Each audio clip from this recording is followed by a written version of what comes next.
Hello again and welcome back to the second webinar in our series of business support webinars for early years providers in East Sussex.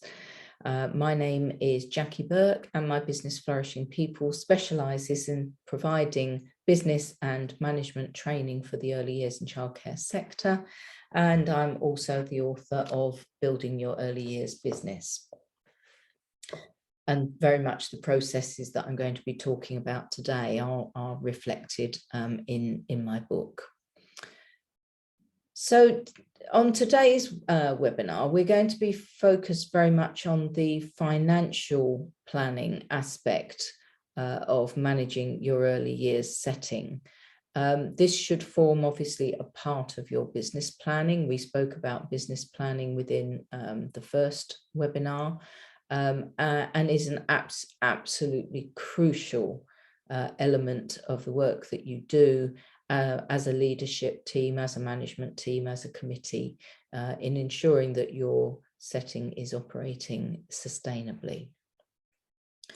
So the purpose of this webinar today is going to be to provide you with an overview of the kind of process that I would recommend that you use for forecasting and budgeting, which may be something that's new to you, or maybe something that you do currently and you just want to think about some good practice around that process going forward. And the purpose of all of this, as I've suggested, is to make sure that you're more sustainable in the future. And to help with that, I'll also be making some suggestions to you and giving some tips on things that you can do to make sure that you balance the books if when you've done your forecasting and budgeting, it's not looking as healthy as you might otherwise hope that it would be. So the first thing to talk about, and I make no apologies, I'm going to use some kind of financial language today, some accountancy language, but if I do use any jargon like that, I will explain exactly what I mean. So the first terminology I'm going to use is breaking even. So you'll often hear finance people talk about, are you breaking even? What's your break even point? And phrases of that sort. It's actually very simple. Breaking even simply means that you're balancing the books, that you've got enough money coming in to cover what you have to pay out. And this is the same whether you're running a global corporation, or whether you're running a small business, a childcare business, or a charity, or indeed when you're doing your own personal budgeting at home. We all have to make sure that we balance the books. And as I think all of us are finding at the moment, that's kind of increasingly difficult at the moment in these times when we have all sorts of inflationary pressures that are increasing some of our costs, in particular thinking about energy costs and utility bills, which are increasing some of our costs significantly. So it then becomes quite difficult to balance the books. But that's all breaking even means. So we're going to think a little bit about that and how do we go about doing that. So the first thing to say about balancing the books is don't guess. I've had some interesting conversations over the years with early years providers and asked them the question, are you breaking even? And the reply I've had has been, well, yeah, more or less. Yeah, we do okay. We think so. That's a very, very dangerous thing to do.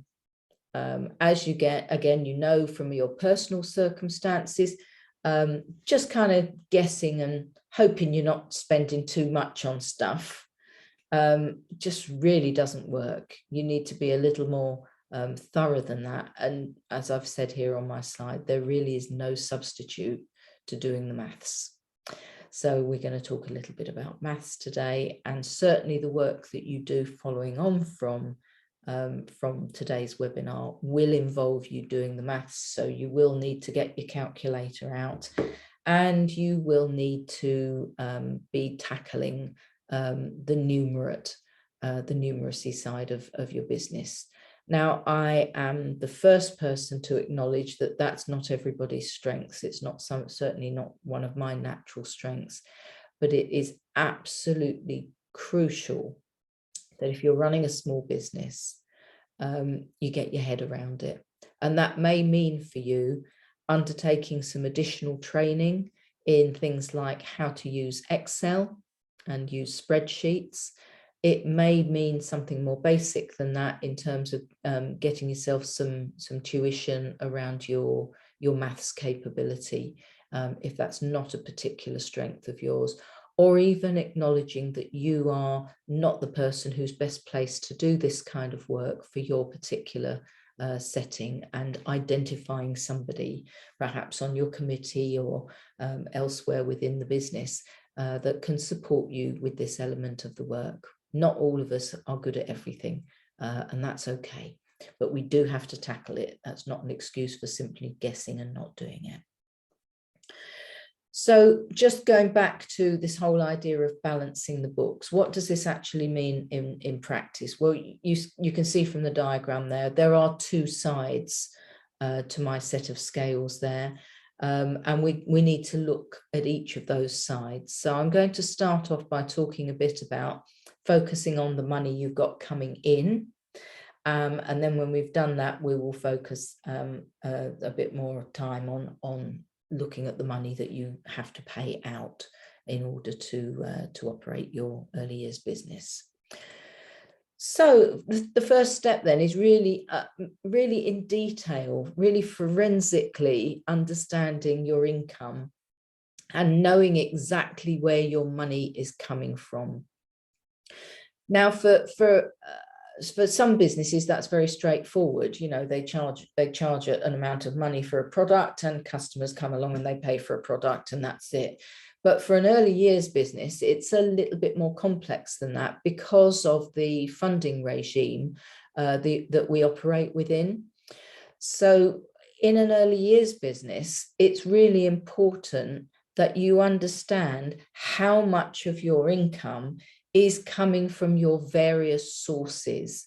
And the best way, I think, of doing that is, again, to do that on an Excel spreadsheet, and then perhaps to turn that into a pie chart in the way that I have done here.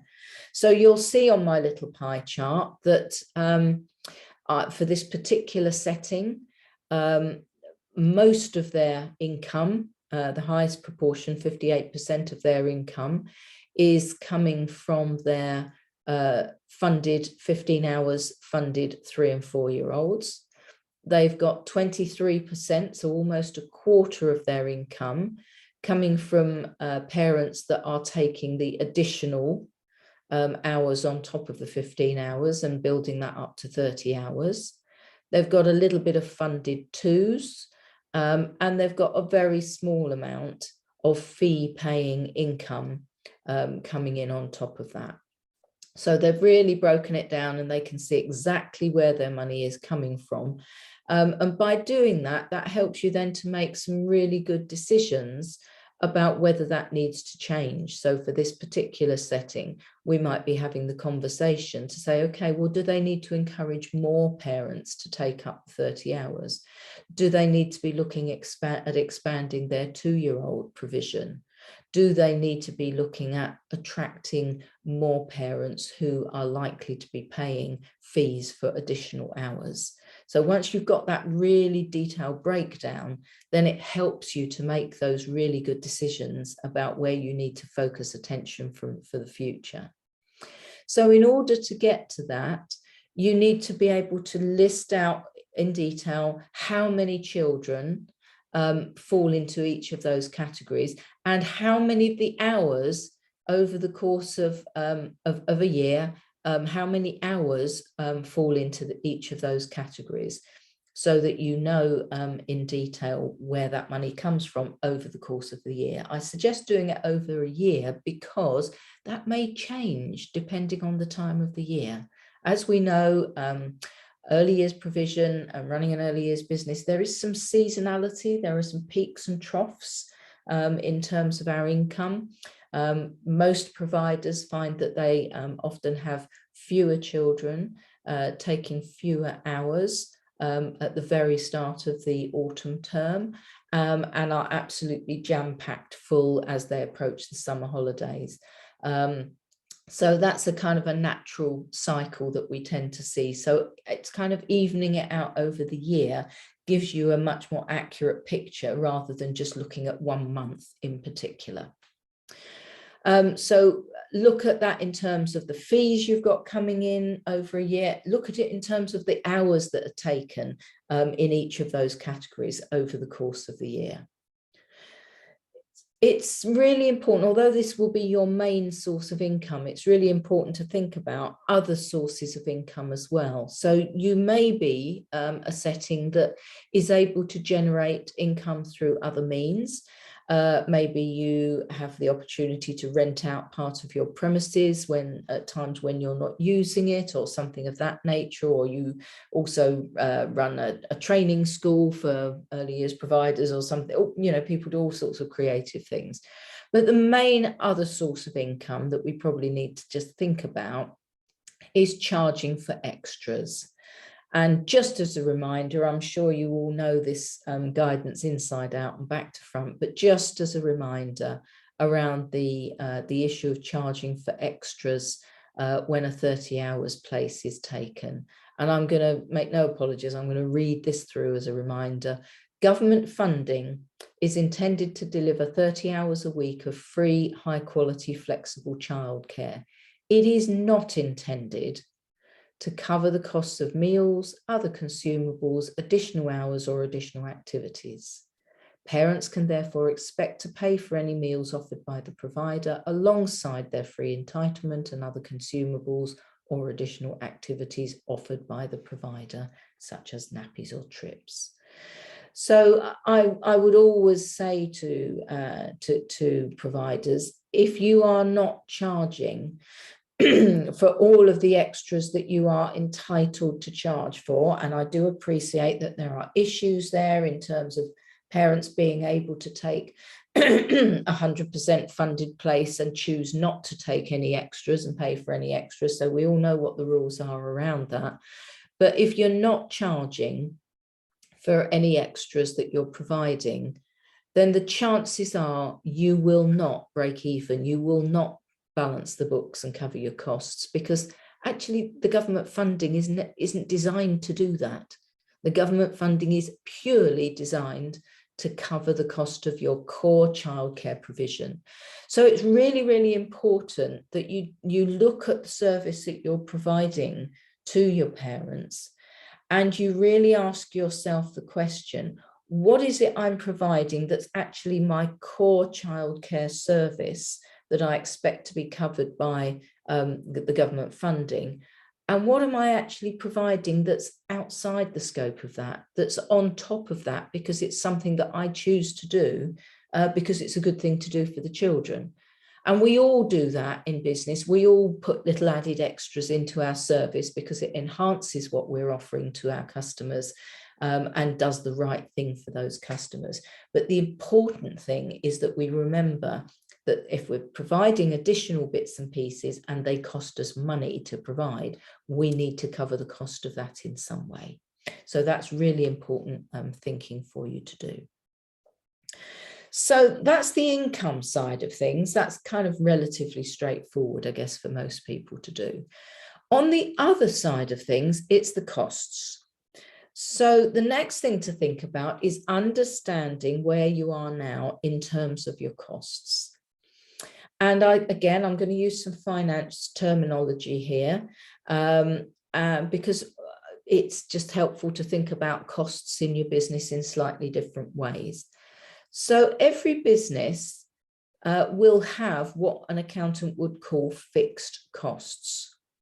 So fixed costs are the things that you have to pay for that stay the same regardless of whether you've got 10 children or 30 children attending your setting. So they're the things that stay the same right the way through the year, regardless of those seasonal peaks and troughs, and you just have to pay for them anyway.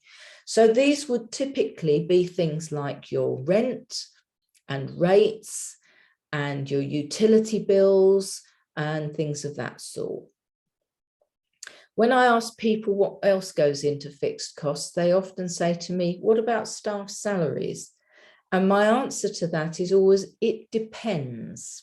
And I'll come back to that in a minute. So every business, in addition to their fixed costs, will also have a number of variable costs. And variable costs are those costs that fluctuate through the year in line with your occupancy. So at those times of the year, like during the summer term, when your occupancy is high, your fixed costs are likely to be high. And at those times of the years when your occupancy is very low, like at the beginning of September, then your variable costs are likely to be low as well. So variable costs will most likely include things like food and drink, snack, lunches, consumables, things like toilet paper, and art materials, craft materials, things of that sort. Maybe money that's spent on little extras like trips and things of that sort. So they will be lower when you have fewer children and higher when you have more children attending your setting. So again, question mark, staff salaries. It depends. So what makes the difference in terms of where you put staff salaries? Well, if you ask most accountants, they will advise you that when you're running a business, you should try to have as much of your costs in your variable pot and as little as possible in your fixed pot.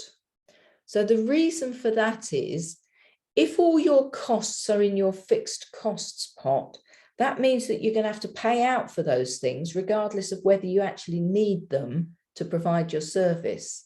So if we think about staff salaries, if all your staff are on permanent, fixed, full-time contracts, that means that you've got to be paying out for those staff, even when you've got not enough children to occupy them.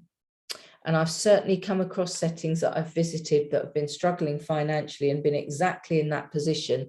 And I've maybe visited on a Friday afternoon in September, and you've got like 3 children and 6 members of staff hanging around.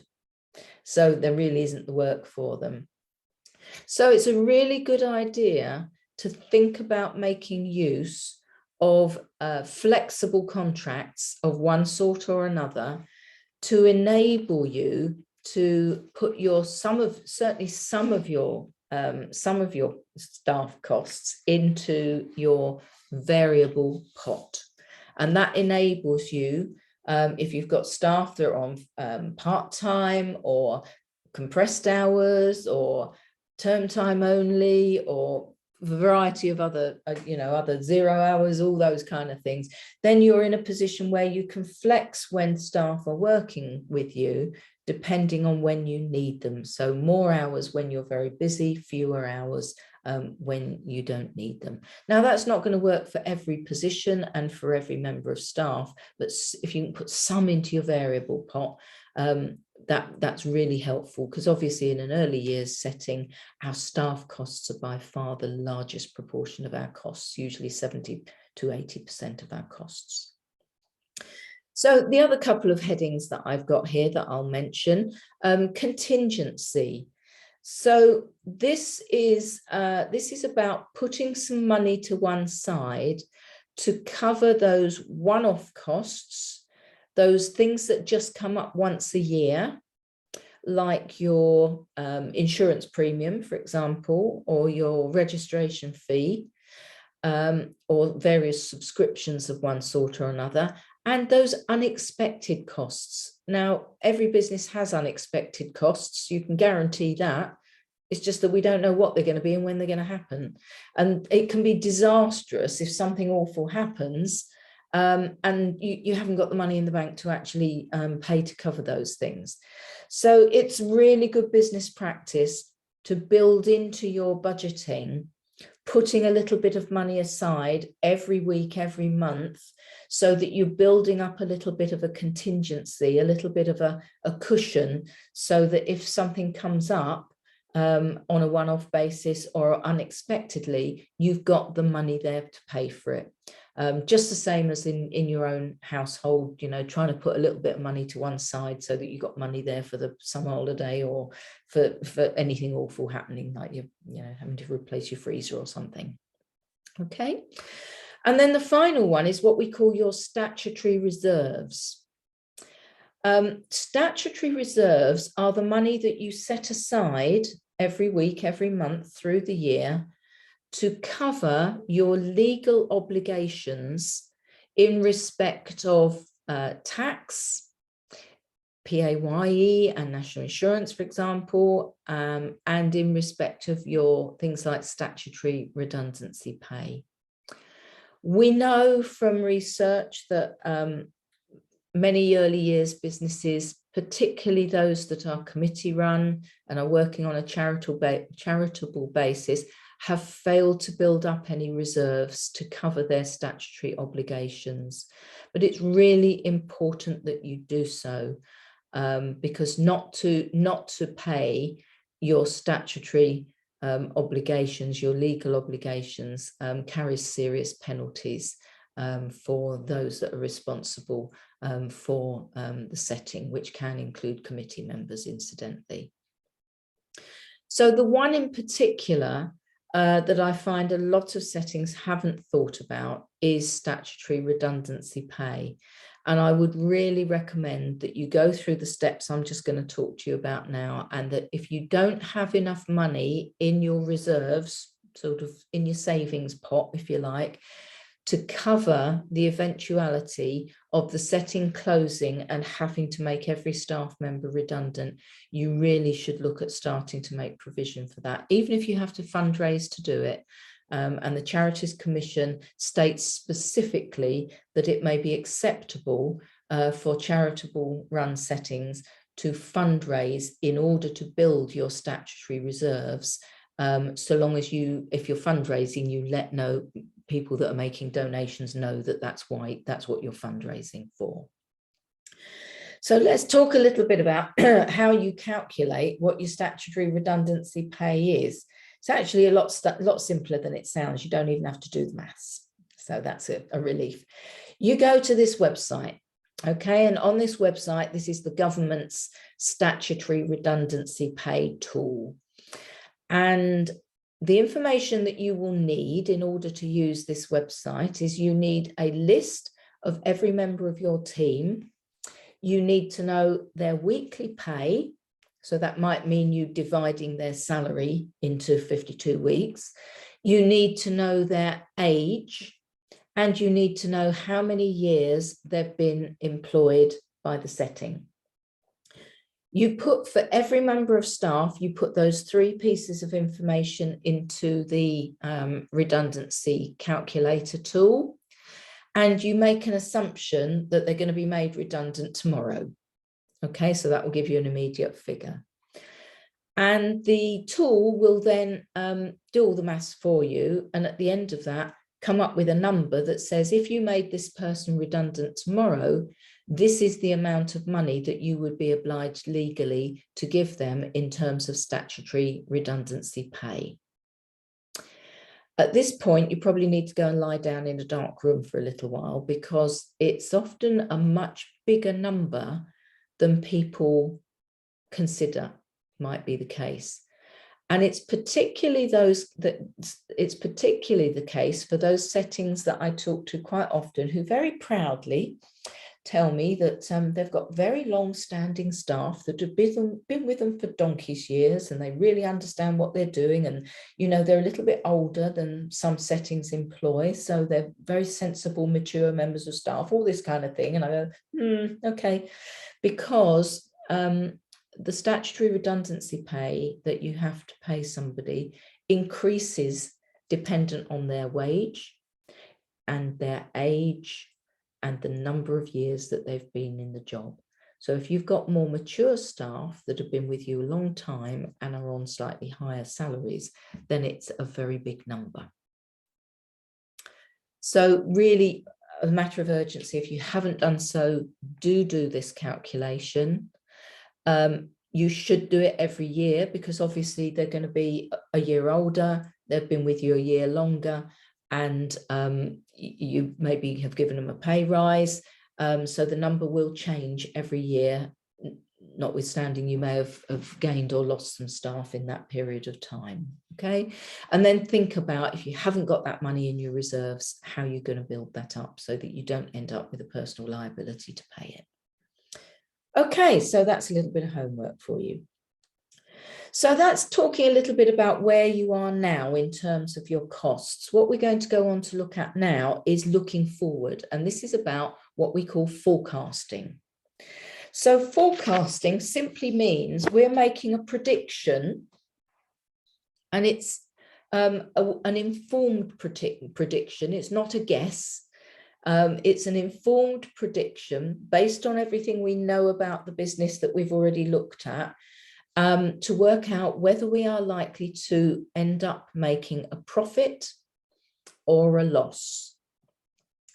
And the tool that I recommend that you use for this, you will find on the C-Zone, and it's part of the Hempsall's business change and COVID-19 response toolkit. So Hempsall's created a fabulous toolkit for us to use, which aren't just COVID related, they're just general good business planning tools, and this is one of them. So you can see it's an Excel spreadsheet, so hence why I mentioned you need to kind of get your head around using Excel if you're not used to using it. And the great thing is that what Hempsall's have done is they've put all the formulas in for you. So you don't have to work out how you make it all add up and do the right things. They've done that for you. All you've got to do is put your own figures in, basically. So how do you do that? Well, the first thing you're going to do is you're going to look back at last year, unless you're a startup business, and I'll mention what happens with that in a minute. You're going to put into the tool all of your business income from all expected sources. So you're going to do that breakdown that we did earlier, and you're going to look at what money you've got coming in from your funded 3 and 4s, what money you've got coming in from your funded 2s, what money you've got coming in charging for extras, what money you've got coming in for fee income, etc. You're going to break all of that down and use a different line, a different row for each of those categories of your income. And you're going to project that forward, looking at your occupancy, you know, what you're likely to have as your occupancy for every month of the year. So this is not a guess, it's what I call your best estimate based on what you know historically is going to be the case.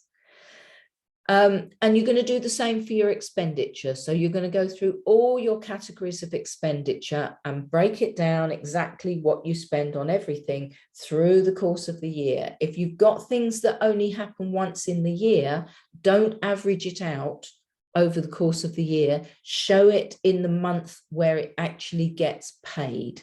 Otherwise, it distorts the figures completely, and you can end up with a big bill to pay out and not enough money in the bank. So you're going to put all of your information in for the whole year, each month, and this will then show you at the very bottom in the totals how your profit for that month varies throughout the year. So you'll be able to see those seasonal peaks and troughs. You'll be able to see that some months you end up spending a lot more than in other months because certain large bills are due. You'll be able to see that your income fluctuates through the year because of your occupancy levels. So it will give you some numbers at the very bottom there that show you for each month, will you end up still with money in the bank? In other words, will you break even in each month? If you see that you've got a minus there, then basically that tells you that by the end of that month, you're not going to have enough money in the bank to actually pay your bills. And you need to take some serious urgent action to address that. Okay. So that's what you're going to put into your cash flow tool. So some things to think about. Oops, sorry. So in using this tool, it's quite a good idea to have a go at forecasting using more than one scenario. So what comes out at the bottom kind of depends on your frame of mind when you fill it in. If you fill it in being quite pessimistic, so if you fill it in thinking that perhaps our income is going to be low for half, it's going to reduce by 50% for 6 months for some reason, COVID, maybe we've all experienced things like that, haven't we? Then that's going to give you a very different figure to if you're being very optimistic about it. So if you've decided that, things are improving and you reckon your income's going to pick up for the next 6 months by 20% and remain high.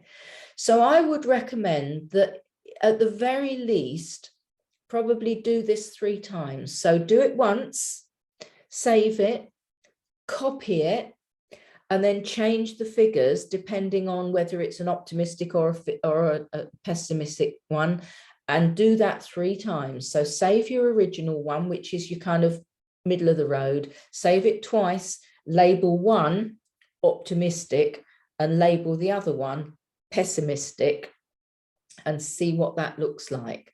So that really covers all your eventualities and means that if a crisis does happen, God forbid we had another lockdown or something of that sort, that you know what that's going to look like and you know how you would cope with that. It's also good practice to forecast 2 or 3 years ahead. And it becomes more difficult, obviously, because it does become a little bit of a guesswork by the time you look at 3 years. But you can certainly project some things forward by looking at what you're spending this year, projecting that forward to next year, adding something on for inflation, increases in minimum wage, things of that sort, what your growth plans are. So you can project some of those things forward. So have a go at doing a forward projection as well. Okay, so that's what you need to do really in order to get that sense of, are you breaking even, based on all the information that you've put into your various tools. So I'm going to take a look now at some of the factors that are most likely to impact on your sustainability running an early years setting, and then we'll finish off by just looking at some tips for how to make things better. So there are probably 4 key things that are going to impact on your sustainability as an early years setting. I've already mentioned staffing is by far the largest part of your expenditure, so that's your biggie. Your premises costs you need to think about, the delivery models that you have in place, and also how you set your pricing for your fees and any extras you charge for. So I'm going to look at each of those separately. So first of all, staffing costs. I've already mentioned it depends whether you make them fixed or variable costs, and that is determined by the type of contract that you have in place with your staff. So you might want to look at whether you can either bring new people on more flexible contracts, or whether you could even negotiate, and it would be a negotiate a variation to existing staff contracts to help with this. If you do decide to go down the route of varying existing staff contracts, you must do so properly, legally, compliantly. And if you're not sure how to go about doing that, I would recommend that you go onto the ACAS website and look at their section on varying contracts of employment. And they literally have a step-by-step process that they take you through to help you to think about doing that. It's really important as well that you look at your staff ratios. Again, I have lots of conversations with providers that very proudly say to me, oh, we operate at much more generous ratios than Ofsted insists that we do, because we want to make sure that we have a high proportion of staff to the children, and it improves the quality of our provision. Well, that's great, but if you are operating with more generous ratios than Ofsted expects, again, don't expect the government funding to cover your costs. It's designed based on Ofsted ratios. That's how the government have worked out how much they give us in terms of funding.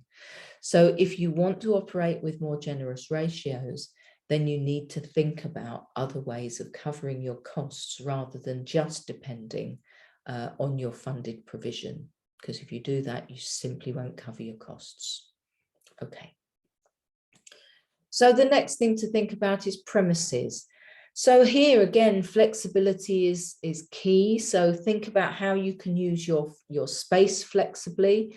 So I've had some interesting conversations with providers over the years that have projected forward and recognized that actually in a year and 2 years' time, they were going to have a lot more 2-year-olds and fewer 3- and 4-year-olds because they've done their market research. And so they've looked at shifting their rooms around and saying, okay, well, we've got our biggest room at the moment for our 3s and 4s. Maybe we need to swap them around and have our biggest room available for our 2-year-olds, if that's where we're going to have a bulge in terms of where the birth rate suddenly got higher. So see if you can use your space flexibly. Think about obviously Ofsted's expectations in terms of how you maximize use of your space, and also parents' expectations, what they're looking for in terms of you know, how children are able to use your setting. So here you might also want to look at your contract with your landlord and see if your landlord offers any flexibility in terms of, for example, you being able to take some additional space from them. Or shut down some space if you don't need as much from them. Do also check your contract with your landlord that you've got security of tenure. So that means that you've got a proper lease agreement in place that sets out how notice can be given, rather than just a kind of a week-to-week rental agreement, which a lot of village halls and places like that tend to put into place, which gives you no security whatsoever. It means your landlord could turn around to you at a week's notice and just say, we can't provide you any premises next week, you know, the cricket club want it, or something like that. And I have known settings where that's happened to them. So do check that you have security of tenure. If you're not sure about that, talk to the early years team at East Sussex. And then finally, make sure that your contract is very clear about who covers which costs. And again, I've had interesting scenarios with providers where they've gone, oh yes, it's all perfectly clear.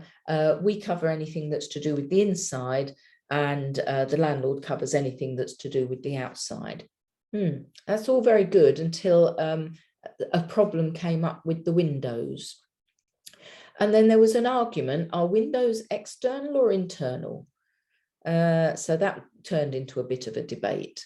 So do make sure that it's spelt out really clearly who covers which costs. And then your delivery costs. So in webinar 1, I spoke briefly about the need to think about your delivery model. And, you know, delivery models have changed for most providers since 30 hours was introduced, because 30 hours obviously gives us a different dynamic to think about, but it offers a very flexible approach to us in terms of how we accommodate the needs of parents. So we can consider things like extending our opening hours to accommodate more working parents. We can consider a stretched offer, offering our 1140 hours throughout the year. And it's good practice to offer a variety of set menus to enable us to manage our occupancy efficiently, allocating our funded hours to our least popular times of the day and our least popular days of the week. So Don't let all your parents that are just on funding only take your Tuesdays and Wednesdays if they are the times when your fee-paying parents particularly want provision. If most of your fee-paying parents don't use you on a Friday, try and put your funded hours parents into your Fridays. And a reminder there that there is still the facility to share funding between providers where that's appropriate. Okay, and then thinking about your pricing. So in terms of pricing, some factors to think about are these. First of all, take account of your customers' limitations and expectations. Now, that doesn't mean assuming they won't pay more, which is a danger that many of us fall into within the sector. Sometimes actually, depending on the nature of your setting, some actually do themselves a disfavor by charging less, because if you're working with the kind of parents, what I call the Waitrose parents as opposed to the Aldi parents, those that, apologies to anyone shops in Aldi, I do as well, those parents that, you know, would hate to sit down around the table with their friends at a dinner party and say, oh, we send little Jessica to the so-and-so nursery, it's ever so cheap there. They're the sort of parents that want to say, oh, we send little Jessica to the so-and-so nursery, it's terribly expensive, but you know, it's very good quality and you have to pay for quality.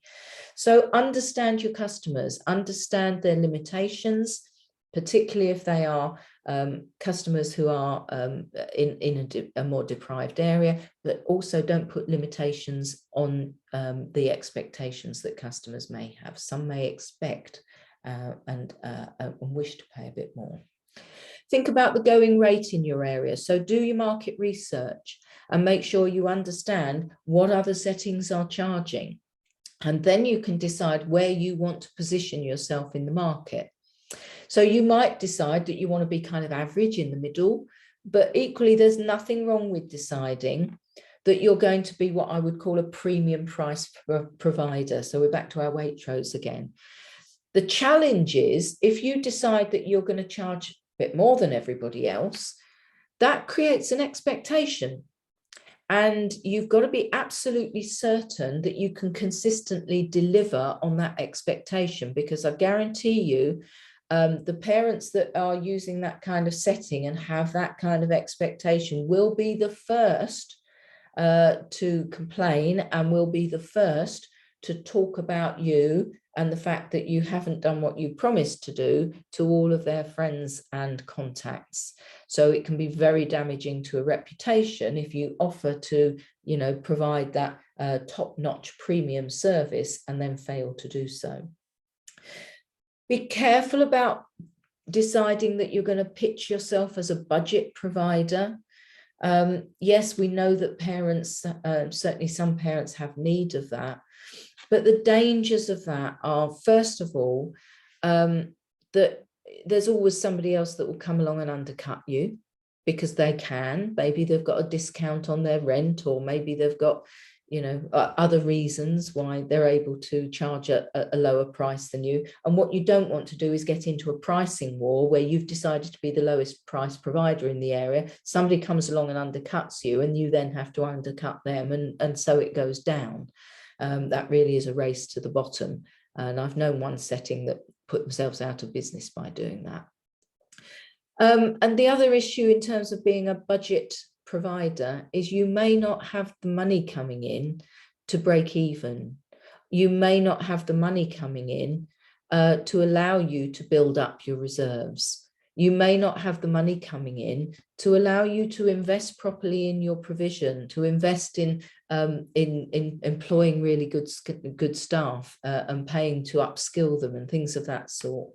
So a business that's starved of money often suffers detrimentally as a result of that. Think about your, what we call in marketing terms, your unique selling points. So what do you do that's special? And what we call your differentiators. What do you do that makes you different from other settings that other settings would have difficulty copying? And if you do something unique, or if there is something really special about your setting, perhaps where it's located, then think about whether you should be charging a premium for those things. So once a few years ago, I worked with a setting that were in a particular town that was very much a commuter town into London. And they had a bit of scruffy sort of land on the side of their building, and they turned it into a car park.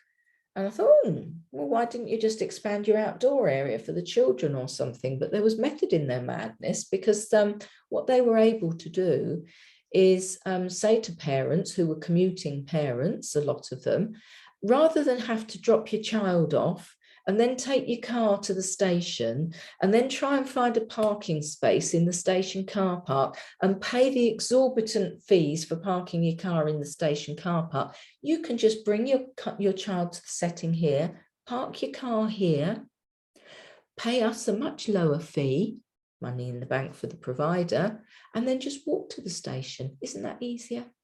And they attracted so many customers as a result of doing that. So I can't magic you up a car park, but just think about whether there's something special that you do. It might be to do with your location or your service or the kind of people that you are, just the kind of setting that you are that makes you special.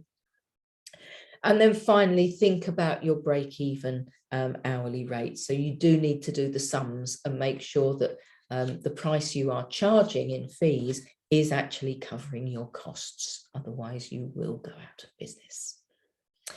So once you've done all your forecasting, the thing to then do is set yourself some financial goals.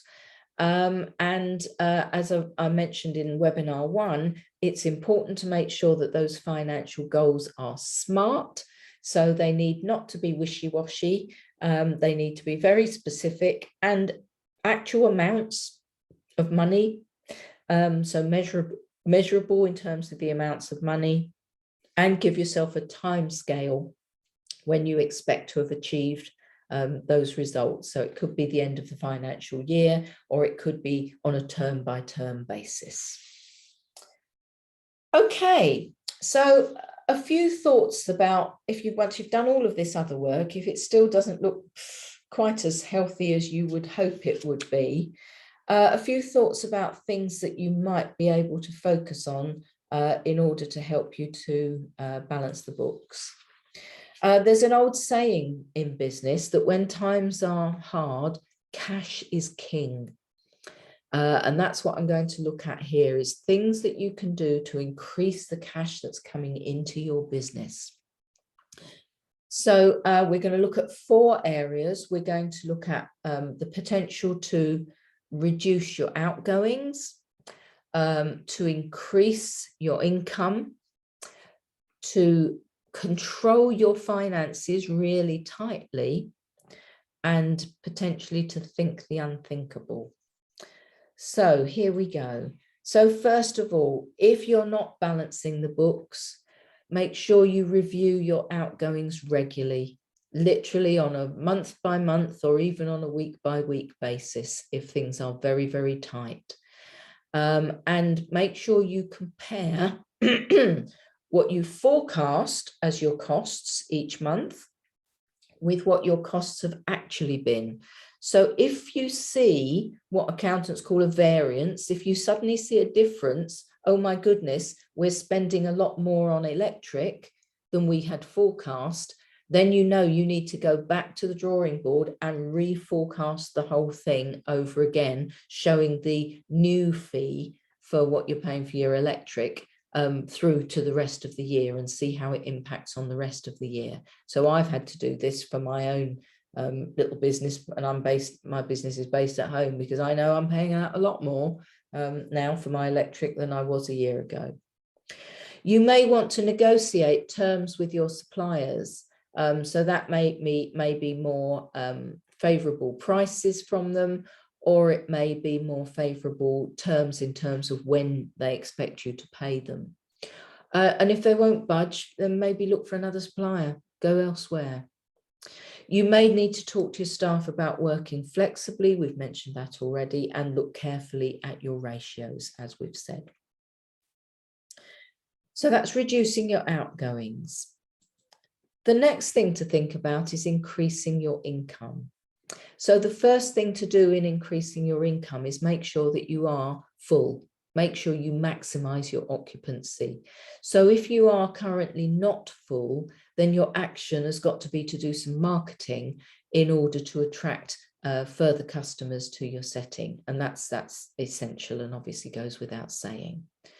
The second thing to think about is make sure that actually your parents pay you on time. So make sure you're actually collecting all the money that's owed to you promptly and that you're not allowing debt to build up. It's not doing the parents any favors at all, and it's certainly not helpful for your business because you rely on that money coming in when you expect it to be coming in. If you want some help with that, it's a little website that I've been using for many years called payontime.co.uk, and it's a free website, lots of free tools in terms of kind of letters that you could write to parents that haven't paid, and debt management processes and things of that sort. If you think you might get into difficulty, so if you've done that forecast and you see at the bottom line of the forecast that there are going to be months where you're not going to have enough money coming in to cover your costs and break even, talk to your bank before it becomes a problem. If you go cap in hand to your bank when you're already in difficulty, they're likely to kind of laugh at you and tell you to go away. If you go and talk to your bank at times when things look okay, then they're much more likely to help you by putting an overdraft facility in place and things of that sort. We've already talked about identifying other sources of income and making sure that you do charge for those, and charging for those extras, albeit with that caveat of them being discretionary for some parents. And then controlling your income. So, sorry, I've jumped forward a slide. So really important here, just as you would do at home if things are tight, that you set a budget. So set yourself a budget based on, again, your best estimate, don't guess. So look at what happened last year, project it forward, build in those known increases like national minimum wage and rent increases and all those kind of things that you know are going to go up at certain points in the year, and set yourself an overall budget for your business going forward. You can do, if you find it helpful, actually split it into different types of costs and really break it down. I had one setting that I advised to do this, and she messaged me a few days later and she went, "Oh my God, Jacqui," she said, "sand. We've broken it all down into exactly what we spend money on." She said, "How on earth are we spending so much money on sand?" So she went out and bought her staff some sieves and got them all sieving the sand and reusing the clean sand. So you may be surprised when you actually break it down into that level of detail. And sometimes it can be really useful to get your staff involved in budgeting and cost management. They will know what money is being spent on. They will know where there's wastage in your setting. So get your room leaders definitely involved in helping to budget. And some settings actually give room leaders a little budget of their own, which gets them to really think about what they're spending money on. And then finally, increasing your prices. This is kind of thinking the unthinkable for a lot of settings that are just, very resistant and very keen not to have to put their prices up. But, increasing prices are a natural part of running any business. So a few thoughts here about that. First of all, make sure you've got price increases and price reviews written into your contract with parents. It should be once or twice a year, no more frequently than that. And check that you are charging for all the extras that you're allowed to. You might increase your prices that way. When you do decide to increase your prices, make sure that you're fair with parents. So giving them advance notice is really important because parents have got to budget just the same as everybody else has. But when you give them that notice, don't don't apologize, don't grovel for having to increase your prices. You're a business, and increasing your prices is something you have to do to stay in a position where you can continue to provide those valued services for parents in your local area. So be very businesslike and explain why it's necessary to increase your prices. You could talk to them about things they will recognize for themselves, like higher food prices and higher electric prices and all those kind of things. So be businesslike about it, be assertive, don't be apologetic. So one final thought, the government sets aside money to help fee-paying parents to cover the cost of fees. And that's through the tax-free childcare scheme. You all know how it works, so I'm not going to go through that for you.